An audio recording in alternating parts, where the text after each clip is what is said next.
Je l'ai jamais voulu. Parce qu'il faut le dire, c'est pas quelqu'un qui, lors de ses relations, c'est pas comme s'il fait très attention à se protéger. Donc, si j'avais voulu avoir un enfant, je l'aurais déjà fait. Si j'avais voulu plus que ça, je l'aurais déjà fait. Je l'ai pas venu tout simplement. Moi, je vais vous raconter une petite histoire. Moi, je suis d'une famille issue de 4 enfants. Ma mère est restée veuve. Elle est restée veuve et n'étant pas mariée avec mon père, quand il est parti, le partage des biens était un peu, ce qui fait qu'on s'est retrouvé de passer d'une vie assez modeste à la pauvreté. Je ne m'en plains pas, hein, ça m'a enrichi, mais on s'est retrouvé à passer de là. Donc moi j'ai pour principe de ne pas, je ne peux pas transcender ces principes-là. Pour moi, c'est mariage et après enfant. Maintenant, si je suis dans une relation dans laquelle un homme, il avait d'abord une femme avant ou bien des compagnes avant, il n'a jamais épousé, moi je ne vois pas pourquoi je vais venir espérer un mariage. Donc dans mes années de jeunesse, c'était pas ma priorité. Je voulais juste vivre et me laisser vivre. Donc c'est que aujourd'hui mes points d'intérêt ont changé. C'est pour ça aussi que j'ai décidé de partir de cette relation-là. Est-ce que vous avez une responsabilité officielle dans la fondation de Samuel Eto'o? Ah non, hein? Aucune responsabilité. Vous avez une fonction officielle? Non, même pas. Même pas en tant que quoi? Alors, en tant que quoi avez-vous perçu l'argent? Il dit que vous avez reçu de l'argent pour la fondation. En tant que quoi devriez-vous percevoir cet argent? Mais il est libre de dire ce qu'il veut. Maintenant, moi, je dis que je n'ai pas perçu cet argent. Il faut le prouver, qu'il prouve que j'ai pris ces 279 millions-là. Et en tant que quoi je les ai pris? Moi, je ne les ai pas pris, ces 270. Je ne le connais même pas. Excusez-moi, il veut me m'enrichir en fait pour rien parce que je ne pense même pas avoir déjà eu ce genre de somme dans mon compte. Cumuler tout, je ne pense pas. Il veut m'enrichir. J'ai pas 279 millions. Encore moins, je ne les lui ai pas pris. Nathalie, quoi, on a vu vos photos de nu sur Internet. Qui a filmé ces photos? Il y en a où vous vous filmez vous-même, mais qui a filmé les autres? Vous savez, j'ai décrit point par point chacune des photos que moi j'ai reçues. Hein. J'ai reçu une photo où j'ai complètement les jambes en l'air, où on voit très bien que c'est pas moi qui peux filmer, qui peut prendre. J'ai reçu quelques selfies que j'avais pris moi-même et j'ai reçu un montage un peu que je trouve puéril d'associer la compagnie aérienne à ce genre de bassesse. Certaines photos, c'est moi qui les ai prises et que j'ai envoyées à mon copain. Ce qui est normal. C'est pour pimenter la relation, c'est pour maintenir la flamme, c'est pour partager l'intimité, surtout que la relation, elle est une relation à distance. Maintenant, les fois où j'ai été là-bas, lui aussi, il a fait des photos, il a fait des vidéos même de moi. Vous dites que Samuel Eto'o détient des vidéos de vous nus? Oui, il détient des vidéos de moi nus, il détient des vidéos de moi dans tous les différents débats sexuels que vous pouvez imaginer. C'est-à-dire qu'il y a des vidéos où vous faites l'amour avec Samuel Eto'o? Je ne pense pas qu'il y a les vidéos parce que on peut pas, aussi loin que je me souvienne, hein, il n'a pas mis de caméra et pour qu'il y ait quelqu'un qui nous pour qu'il y ait vidéo, il faut que l'un de nous filme. Il y a plus des vidéos soit que lui il a faites de moi ou des vidéos que moi j'ai faites de lui.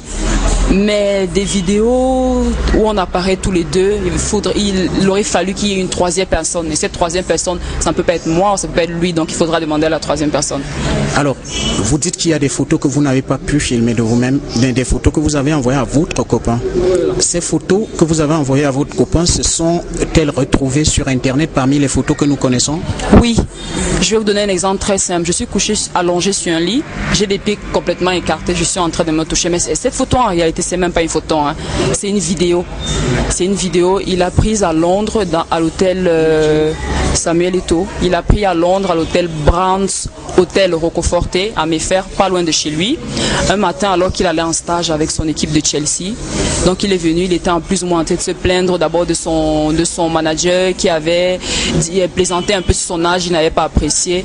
Et il m'a dit, voilà, essaye de me remonter le moral avec une bonne vidéo que je vais pouvoir regarder en club, en stage. Donc c'est dans ce cadre-là que ces vidéos étaient faites. Et là, vous n'aviez pas encore des problèmes, ça veut dire que c'est récent parce que lorsque le coach de Chelsea en parle, c'était il n'y a pas plusieurs mois, hein, c'était il y a 3 mois environ, vous n'avez pas encore de problème? On s'est séparés, la dernière séparation, la rupture complète, c'est le mois dernier. La rupture vraiment complète et totale. C'était le mois dernier. Mais on avait une première fois rompu. J'en ai eu marre du chantage. J'en ai eu marre des conditions dans lesquelles il fallait maintenir la relation. J'en ai eu marre des menaces. Parce qu'il y a ce côté de lui où il semble regretter les actes qu'il peut poser, c'est-à-dire la violence, les menaces. Et il y a un autre côté de lui qui est tellement doux qu'on a envie de l'encadrer, qu'on a envie de sauver la relation, parce qu'on se dit dans tous les couples ou bien dans toutes les relations il y a des problèmes. Donc ok, peut-être je vais essayer de faire ça pour maintenir la flamme, mais voilà. Donc c'est un peu ça. Dans une interview que vous avez accordée à un collègue, vous dites qu'il plaçait son pied sur votre cou en parlant au téléphone à votre maman. Vous confirmez ça? Je confirme. Il sait très bien dans quelles circonstances ça s'est passé. C'était en décembre 2013 à l'hôtel Mayfair. L'hôtel s'appelle The Mayfair à Londres, à Mayfair. Il venait à peine de me soupçonner encore une fois d'une énième relation. En fait, pour être plus précise, il avait soupçonné que j'avais eu une relation avec l'artiste Fally Ipupa, d'ailleurs que je connais depuis beaucoup plus longtemps que lui. Il a soupçonné ça et bon, moi je me suis dit qu'il a soupçonné, mais il n'avait pas que soupçonné, parce que je vais vous dire un peu plus tôt, il m'avait fait sous un faux prétexte interpellé chez moi par son ami Serge Sommet, qui m'avait amené au CED. Et là-bas on a réquisitionné mes téléphones. Je ne sais pas si c'est le CED ou si c'est le GPIC, je ne me souviens plus très bien, mais c'est une gendarmerie vers le lac. On a réquisitionné mes téléphones pour besoin d'enquête, soi-disant, à propos des photos de Samuel qui auraient soi-disant été publiées sur une page Facebook. Alors les téléphones, on me les a pris. Et 2 jours après, quand Samuel m'appelle, il me fait le récit exact. Il est à Londres, hein, je tiens à le souligner. Il me fait le récit exact de ce qu'il y a dans mes téléphones. Il lit mes conversations avec mon ami Fally et il s'accroche dessus. C'est pour ça qu'il me demande de partir à Londres. Et sinon, lorsque je suis à Londres là-bas, le premier jour quand il arrive, il me fait asseoir sur... D'abord, il me brutalise. Ensuite, il me fait asseoir sur... Il me brutalise, il me frappe, il me pousse contre la porte des toilettes pour me dire que je l'ai déçu. Vraiment, je l'ai déçu. Que comment je pouvais être avec Fally, il a des preuves. Je lui dis mais quelles sont ces preuves? Tu n'as aucune preuve. Il dit non, vous êtes en conversation. Je lui dis mais oui, Samuel, tu sais que c'est mon ami, tu le sais depuis des années. Il me dit non, tu es avec lui et je vais t'interdire de nier, parce que si plus tu vas nier, plus je vais te frapper, parce qu'il est temps que tu me dises la vérité. C'est à ce moment qu'il me dit tu vas t'asseoir là et tu vas filmer, je vais filmer tes confessions, assieds-toi là. Je lui dis Samuel, je peux pas faire ça, tu peux me forcer à avouer une relation qui n'est pas. Il me dit non, tu vas avouer, parce que toi tu nies, mais cette fois tu vas avouer. Alors je m'assois sur le lit, il s'assoit un peu plus loin, il prend son iPad, il filme. Je suis sûr qu'il a cette vidéo là, il l'a encore gardée, il prend son iPad, il vide, où je suis en train de soi-disant faire mes confessions pour Fally. Oui, dans cette vidéo, je lui ai même dit pour qu'il me laisse, parce qu'il avait déjà commencé à me frapper. Je lui ai dit oui, je suis sortie avec Fally, oui, j'ai raconté ceci, oui, j'ai raconté ceci. Mais je vais vous dire que j'ai été menacée, froissée, torturée, je l'ai dit. Je suis très abattue. Je n'ai pas très bien le souvenir de comment je me sentais. J'étais sur la vidéo, mais il fallait que je paraisse le plus crédible possible, selon lui. C'était le seul moyen par lequel il allait me pardonner. Et là, tu lui as dit que tu sortais avec Fally Ipupa? Oui, là, je lui ai dit. Je vais vous dire, intérieurement, je le lui ai dit aussi. C'était une petite claque que je voulais lui donner. Je lui ai dit parce que cet homme, c'est drôle qu'un homme aussi qui a des fréquentations féminines aussi nombreuses se permettent d'être jaloux parce que vous fréquentez ou soi-disant vous fréquentez une autre personne. Donc je voulais, quand il m'a forcé et me dit voilà, avoue que tu étais avec Fally, une petite voix dans la tête m'a dit Nathalie, avoue-le et prends du plaisir en la voix. Avoue-le et regarde comment il se décompose. Alors je lui ai dit oui, j'ai été avec Fally, oui ceci, oui on s'est vu, oui ceci. Mais honnêtement, je vous dis là, je n'ai pas été avec Fally, c'est mon ami, c'est un homme qui a une femme, qui a des enfants, de charmants enfants. C'est un homme loyal, c'est un homme qui est intègre et honnête, qui a d'ailleurs fait confiance à Samuel à plusieurs reprises, qui a été lui aussi déçu, mais je ne vais pas rentrer dans les détails, ça il aura l'occasion de... Pourquoi il demande d'aller filmer M. Belinga? Je vais vous dire, ça a plusieurs volets. Comment je rencontre le décès dans le cadre du travail? Comme je vous dis, ce n'est que dans le cadre du travail que je connais ce monsieur qui le gouvernement prenait un vol une fois pour Garoua. Donc après ma mission à Garoua, je suis revenu lui dire que voilà, ça s'est très bien passé. Il m'a demandé de lui raconter, comme vous pouvez raconter à tout le monde, à votre femme, comment était votre journée. Je lui ai dit oui, il me dit quelles sont les personnalités qui étaient là-bas. Je lui ai dit telle était là, telle était là, telle était là, telle était là. Et voilà quoi. Après il me dit il faut que je te souligne un truc, tu es le genre de femme du DCC. Je lui dis ah non, ce monsieur, je ne sais même pas si je me place devant lui, il va me reconnaître. Tout ce que j'ai trouvé, c'est un monsieur vraiment très posé, très respectueux, très avenant et qui m'a félicité plus tard sur le travail que j'avais accompli. Donc il est une insulte, c'est insultant de dire aujourd'hui, c'est tellement insultant de prétendre que j'ai une relation avec ce monsieur. Mais bon, vous savez, quand lui il a une idée derrière la tête, il est obstiné. Je n'ai pas compris pourquoi il voulait absolument me faire intégrer dans la tête que je pourrais plaire à ce monsieur. C'est plus tard, lorsqu'il m'a dit, il a eu beaucoup de problèmes avec 2-3 entreprises qu'il a voulu mettre sur pied ici au Cameroun. Il m'a dit, le gouvernement camerounais me sabote. Le gouvernement camerounais ne fait avancer aucun de mes projets, ne permet qu'aucun de mes projets avance. Et je sais qu'il est derrière tout ça parce que moi, le chef de l'État, c'est mon papa. Mais la personne qui ne me porte pas dans son cœur à la présidence, c'est le directeur du cabinet. Et pourquoi? Je n'en sais rien. Pour lui, c'est soi-disant, c'est cette personne qui ne fait pas avancer, qui bloque l'avancée de ses projets. À la présidence. À la présidence. Au Cameroun. D'après lui, moi je ne peux pas vous dire avec exactitude pourquoi il en veut, s'il en veut à ce monsieur ou pas. Mais d'après ce qu'il dit, ces projets avanceraient nettement mieux si ce monsieur n'était plus à la présidence. C'est ce qu'il m'a dit. On a entendu dire sur les réseaux sociaux que vous aviez des pratiques sexuelles extravagantes. On se demande, c'est vous ou Samuel Eto'o qui l'exigiez? Ce n'est pas moi qui l'ai exigé. Vous savez, nous les femmes, lorsqu'on est on aime bien faire plaisir à nos hommes et vice-versa. Donc en évoluant dans la relation, je tiens d'abord à souligner déjà que les premières années de la relation, c'est-à-dire les 3 premières années à peu près, ou les 2 premières années, il n'était pas question, il n'a pas fait ressortir ses vices, il n'a pas fait ressortir ses fantasmes. Mais au bout de quelques années, son côté... le côté vicieux l'a pris le dessus.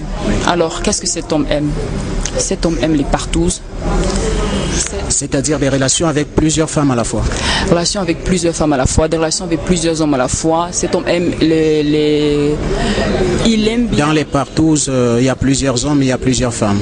Il y a un homme, lui, une femme, moi, et un autre homme, soit généralement un de ses amis.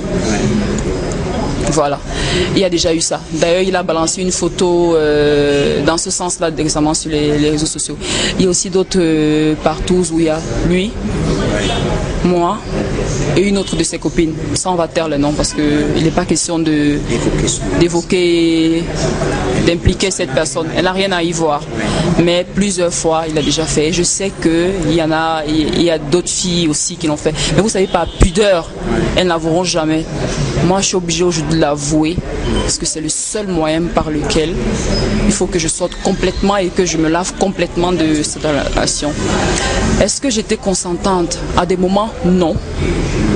À des moments, sous la contrainte, oui, parce que j'ai eu peur que ce monsieur ne déroule son rouleau compresseur. Parce que vous savez, il est très puissant. Vous faire lever du boulot, vous réduire à néant, tellement d'exemples il prend. Oh, tu vois, tel ministre est en prison, c'est parce qu'il m'avait embêté. Oh, tu vois, tel entraîneur, il n'est plus dans l'équipe nationale, c'est parce qu'il m'avait embêté. Ah bon? Donc, oui. Donc, toi, qui n'est qu'un petit membre, si tu ne veux pas faire ce que je veux, moi j'aime ça. J'aime ça, c'est ce que j'aime, je tiens à toi et il faut que tu le fasses pour moi. Maintenant, si tu ne veux pas le faire, je considère que c'est parce que tu ne tiens pas à moi. Et la personne qui ne tient pas à moi est contre moi. Et qui est contre moi? Et quand il parlait du ministre qui est en prison parce qu'il l'a embêté, il parle de qui? De Yahya Mohamed? Non, lui n'était pas ministre. Il parle de qui? Je ne veux pas... Voilà, je ne veux pas évoquer les noms de de ces personnalités-là. Il sait de qui il parle. Il va falloir qu'il aille leur dire ça. Il sait de qui il parle. Voilà. Je suis toujours menacée à l'heure actuelle de la diffusion de mes photos et de mes vidéos. Je tiens juste à souligner que ces photos et ces vidéos, il ne s'agit aucunement de membres du gouvernement. Voilà. Aucunement, en aucun cas, il ne s'agit de membres du gouvernement. Que Samuel n'essaye pas de manipuler encore une fois l'opinion. Qu'il explique aux gens exclusivement et dans les détails dans quelles conditions ces vidéos ont été prises, avec qui elles ont été prises et pourquoi il les a. Si ce sont les photos si ce sont les vidéos des membres du gouvernement, comment elles ont fait pour se retrouver entre ses mains. Donc c'est juste complètement faux. Est-ce qu'il vous est possible, Nathalie, de prouver que certaines photos de vous ont été prises par Samuel Eto'o? Bien sûr, vous savez, heureusement que ce sont des photos qui peut-être prenaient de son téléphone. Aujourd'hui, l'enquête, heureusement, est très avancée au niveau de l'Europe, aussi à Londres, au point où ils nous ont même fourni les enregistrements de l'hôtel, les couloirs. Vous savez, quand vous entrez à l'hôtel, vous êtes filmé, quand vous entrez, voilà.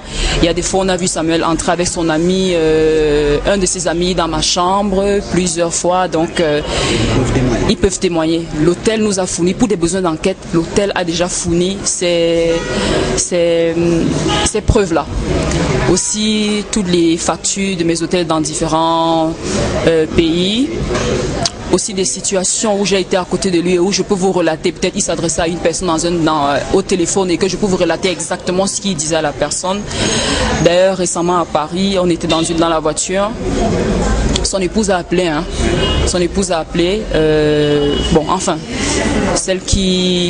la mère de ses enfants, voilà, et elle a appelé et il était très agacé. Il me disait, il faut que je décroche, vraiment il faut que je décroche s'il te plaît. Et genre, essayant d'écouter, elle a appelé, elle lui a demandé où est-ce qu'il était. C'était le 10 mai à Paris. Il a dit qu'il est à Londres, qu'il a dîné avec un membre du staff de Chelsea, je me souviens plus très bien de son nom, Kevin Campello, qu'il a dîné avec Kevin Campello.